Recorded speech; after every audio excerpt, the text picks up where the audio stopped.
मत समझो काला दिल दिल वाला है। काला को काला मत समझो, काला सब में आला है। आ काली पुतरी काला सुरमा ओ माय डियर, दांत में रहने वाला है, आंख में बसने वाला है।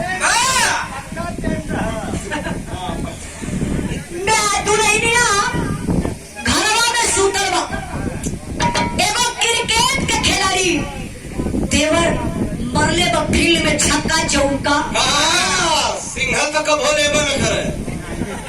आज जब वो आया घरवा तो देखलस भौजैया पूरा खोल के सुतल हो।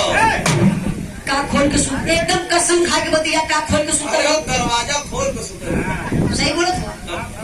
भौजैया दरवाजा खोल के सुतल रहल। आ देवरवा का खइलस।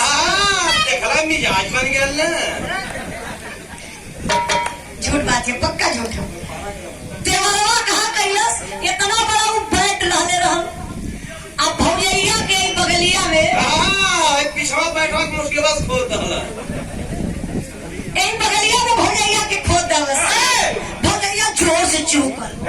अरे हे देवर बबुआ, काहे थोड़ा मोट लगावत हुआ हो।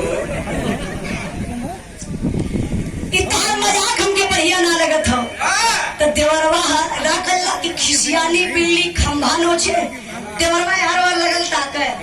अब तकलस तबले बेदा बेगो चीज देख रहलस। तब कहा था भौजैया से, कहा